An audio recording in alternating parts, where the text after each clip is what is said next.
行政長官咧會先向大家發言，之後會剔大家嘅提問嘅。提問嘅時候咧，就每位不多於2題嘅問題。先請行政長官。大家早上好。聽日咧係我會出發去北京咧係述職。述職嘅時間咧係會由21號到24號嘅。我係會喺下晝聽日出發，而24號咧相信都係喺下晝會翻返嚟香港嘅。我會將香港嘅而家嘅情況咧係向領導人詳細去報告，包括我哋社會嘅現在嘅經濟狀況我哋嘅政治環境以及我哋喺管控疫情方面嘅實際情況等等咧，都會係向領導人去報告嘅。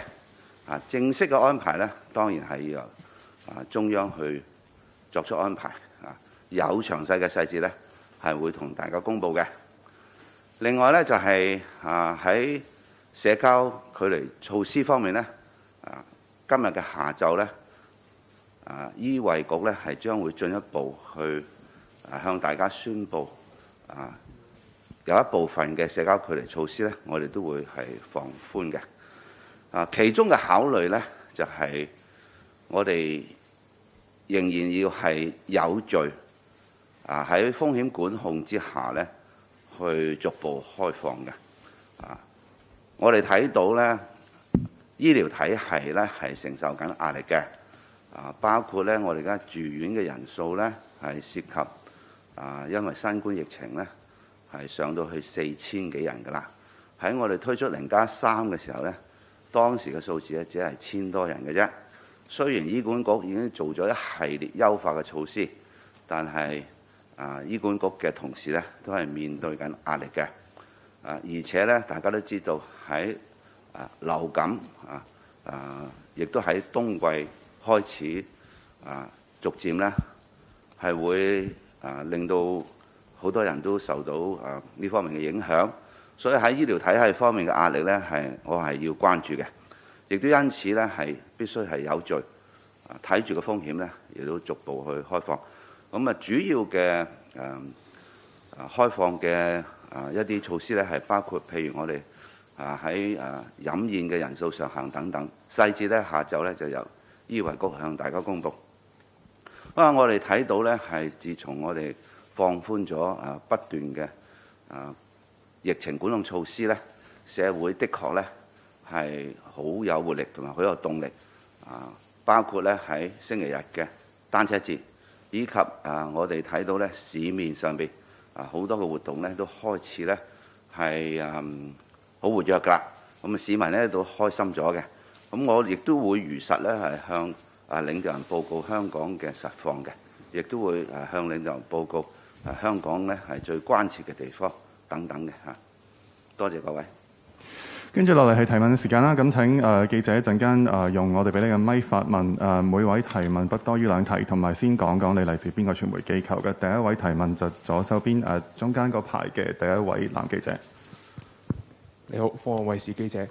特首想問下你去北京述職嘅時候，會唔會同中央爭取即係恢復香港同內地嘅免檢疫通關啦？農曆新年前會唔會有好消息？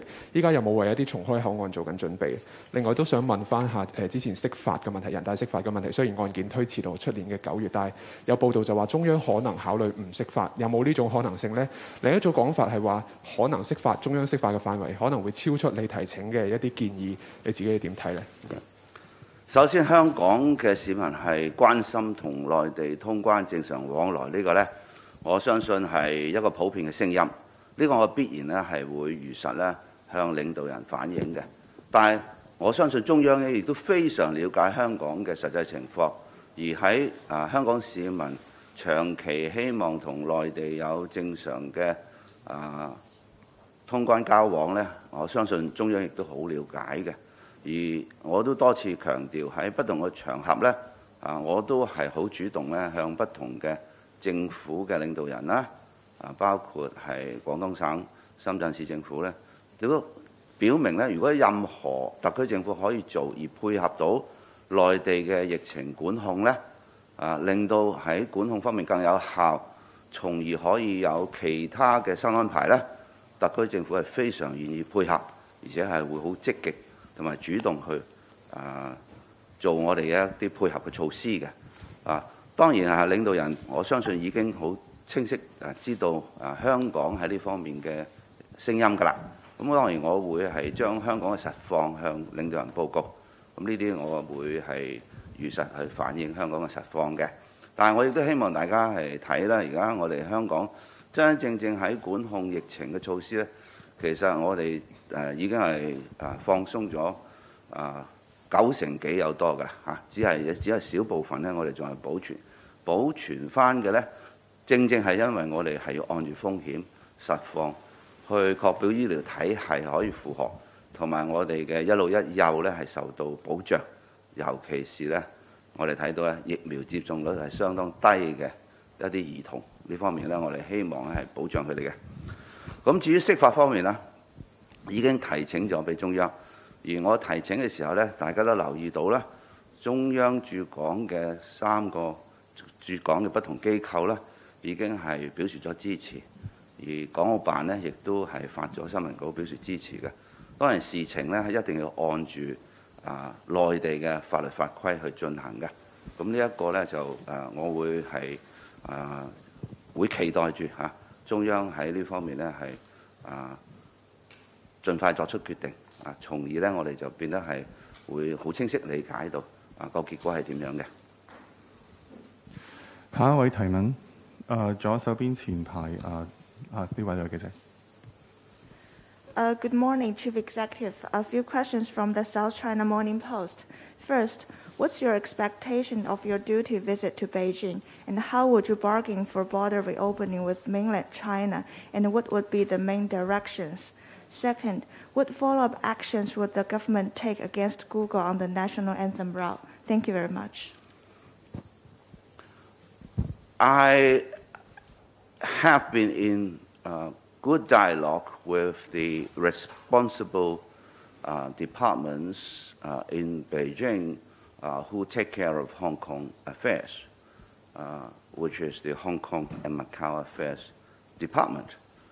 Therefore, the Hong Kong situation has well been reported to the central government throughout the period.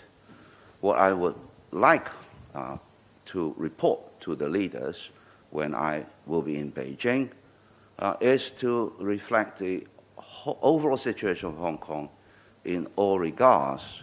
Then, of course, I will be touching on the situation in Hong Kong in relation to how the pandemic situation is. And will also be explaining what I have done in the period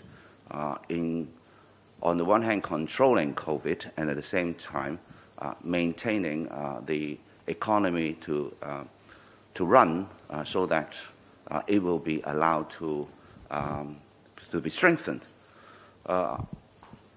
I have been reflecting all these concerns, so I am very sure that the Central People's Government already has a good understanding of the present situation of Hong Kong. But to have an opportunity to report face-to-face and then make direct response to questions that may be raised by the leaders, that will help explain the Hong Kong situation more thoroughly. And my experience with during my communication with leaders is they always listen earnestly and consider my ideas seriously. So I think this is what will happen during my reporting to the leaders of the situation for Hong Kong. Of course, I will be reflecting the concern of Hong Kong people whose voices are already heard, I think, by the Central People's Government. And it is something that I think we are all working hard to see how it can be done, because we all know very well that while we want to do this, we have to consider how we do it in an orderly fashion, maintaining a good control of the risks and the potential problems that may arise when new arrangements are introduced. But there is a very strong common commitment to ensure that things progress in good speed and at the same time with risks and issues under control. As regards Google, I think we have repeatedly made our statements very clear. The incorrect information of the Hong Kong national anthem, which is the national anthem of the PRC, is a serious matter. It is not just a piece of information that is wrongly reflected, such as business information or such as information about day-to-day traffic matters, price matters. It is an important matter because the national anthem represents the country, represents the people, and it also represents the dignity of the people and the country. So it has to be taken seriously by whoever that provides that information to ensure its accuracy. We will, of course, be contacting Google to see how we can rectify the situation. We all know very well that Google has the means to do it. It's a question of whether Google chooses to do it. If he chooses not to do it, then I think he has a lot to explain. His company policy has stated that they will remove content for legal reasons. It is a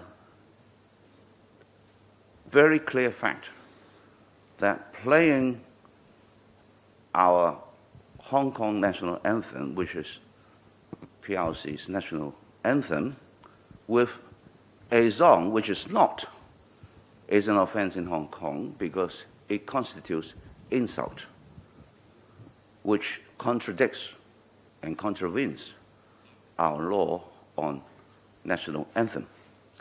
So it is an offense for somebody to play a song which is not the Hong Kong national anthem, which is also the national anthem of the PRC, because it constitutes insult.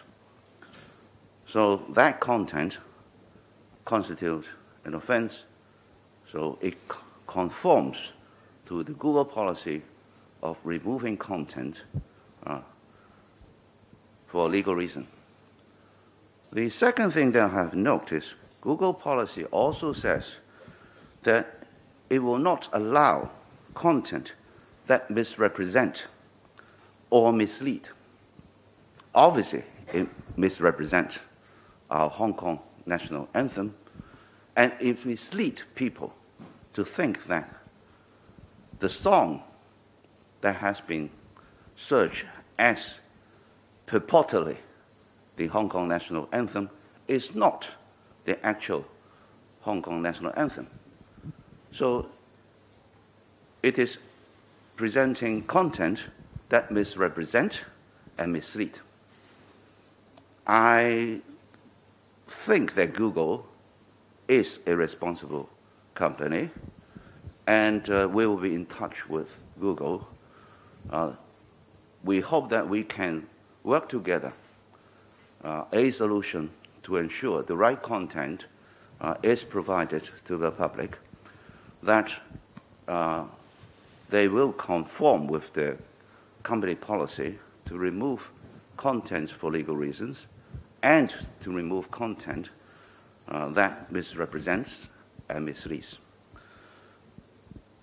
And I think that an organization as big as Google will take these things seriously. 時間關係，我哋今日最後一條問題，左手邊後排嘅男記者。係 Cable 㗎，係想問下咧，烏克蘭國防部前日就喺 Twitter 上面upload 咗條片去多謝唔同地方嘅支持啦。咁入面就出現疑似係反修例期間嘅黑白香港區旗，咁政府會點處理呢？另外想問一問眾籌規管活動，咁有議員就覺得捐款人唔知道目的嘅話，就會有刑責嘅話，會唔會話太嚴謹呢？因為本身都有國安法同埋洗黑錢罪，咁係咪有需要眾籌規管呢？有關區旗不正確呢個咧係涉及外交嘅事務我哋亦都同外交部駐港特派員公署咧係溝通咗呢件事件咧係會從外交途徑去處理嘅，所以如果你有任何嘅查詢咧，可以同外交部駐港特派專員公署去查詢。另外咧就有關於眾籌我哋嘅諮詢一系列嘅問題，正係我哋諮詢裏邊咧，希望聽意見，從而咧係找出一個最適合嘅方法去處理嘅。事實上咧喺網上邊去籌集資金喺香港現有法律咧係會好多空洞嘅地方，所以我哋必須要咧係就住呢啲空洞嘅地方咧係去有力咁有翻一個管制嘅方法嘅。多謝大家。記者會嚟到呢度，多謝大家。